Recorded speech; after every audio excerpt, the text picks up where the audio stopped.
Okay guys, so I did the Alliance video on the difference between classes and races for all of the Alliance characters, explaining which ones are like better at certain professions, better at certain classes, stuff like that, and I promised I would do a Horde video and I never got around to it. So let's run through that real quick. We're going to click more info here. Okay, and we're going to start at the top. You have your orc.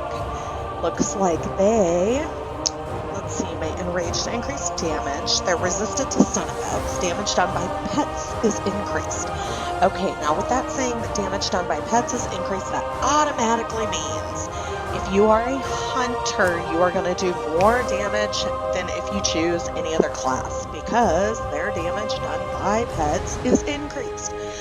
Now, I've seen on YouTube people go through this and they talk about it, and I seen one the other day and I was like, that's not true. They said that the classes and races had nothing to do with each other, that any of them could be anything they want.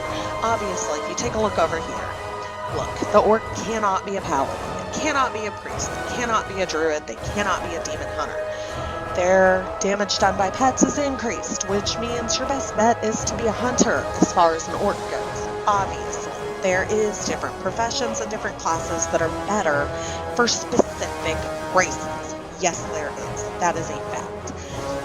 Now in the last video I ran through this real quick. They can be a warrior, which is your tank or melee damage. They can be a hunter, which is ranged or melee. The rogue, if you guys have been following me for a while, you know that I cannot stand my little rogue that I made, that I started the channel with, and she is probably going to die off. There's probably not going to be very many more videos with her because she's driving me crazy. Okay, rogues are melee damage only. They can only wear cloth. Their armor sucks. Plain and simple. Okay, shamans. Shamans can be healers, range damage, melee damage, all the above. They can enchant their weapons. They can only wear cloth though, so I would say I probably hate those.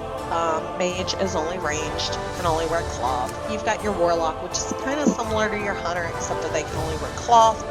Range damage, they get a demon instead of a pet. Your monk is a tank, a healer, or a melee. They are a master of martial arts. They're pretty cool. That came out with the pandas.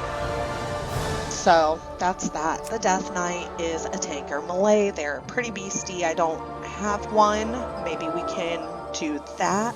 There is a video where my husband made a Death Knight and raised him to 120. If you would like to watch that, I will put a card up here so you can go and watch that. I think it was a Worgen Death Knight, which is an Alliance character, not Horde. Anyway, Undead. The Undead move, they can remove fear, sleep, and charm. They can consume corpses to regain their health and mana. So if you kill something, they can eat it to regain their health. They can drain health from enemies, and they are resistant to shadow damage. So nothing special there as far as classes or professions go. They can be a warrior, a hunter, a rogue, a priest, a mage, warlock, monk, death knight. Pretty similar. Is that identical to the orc? No, because they switch it up. They can be a priest, the orc cannot. So there's that. Okay, your Torrent. Your Torrent have increased stamina.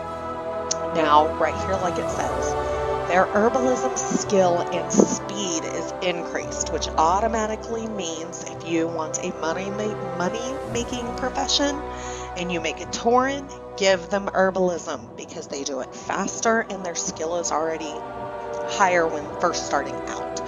Okay, they have increased effects from critical strikes. Also, they can be a warrior, paladin, hunter, priest, shaman, monk, druid, or a death knight. Okay, trolls. Trolls increased experience gained from killing beasts. So you get the increased experience from killing beasts. So if you did a troll hunter and did, say, leatherworking and skinning, you're going to be off the charts as far as making money and having all that skill increases and being able to just do it quickly. Looks like they can only not be a paladin or a demon hunter. They can be everything else. Pretty cool. Blood Elves. Now this is the only Horde character that can be a demon hunter. Those are the elves only, like we discussed with the alliance characters. So your Blood Elf has an increased enchanting skill. That is a profession that you can choose. They can only not be shamans, druids. Okay, the Goblin. The Goblin has an increased alchemy skill and potion healing increased. So there's a profession for that also. Herbalism and alchemy goes together, so that would be a good option for a Goblin. They cannot be a paladin, monk, a druid, obviously demon hunter. So they can pretty much be a good gist of different stuff. And then the Pandaren I went over in the Alliance video because they can be either one. Once you get out of your starting area, you get to choose whether you stick with Alliance or you decide to be Horde, whichever one you choose. Their cooking skill is increased. They love to eat. That is a profession. I'm going to make a video going over professions as well.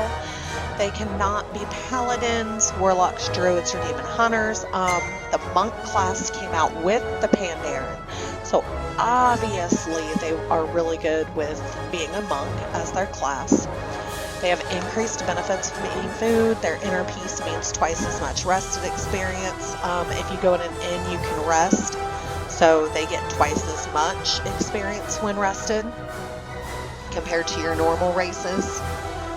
They can join either side. They're bouncy. They don't take as much damage when they fall or get knocked down. Stuff like that. If you're curious about the Pandaren, I recently made a Pandaren monk, and I will put a card up here somewhere in the corner about that, and you can go check that video out. It goes through the entire creation of her all the way to a level 5. So you can go and see their starting area and get the gist of what I'm actually talking about here as far as that goes. So I hope you enjoyed this video. Leave me a comment below. What do you think the races and classes are best at? Do you have a favorite? Do you not have a favorite? Do you have one you hate? Leave me a comment. Don't forget to subscribe. I'll see you in the next video.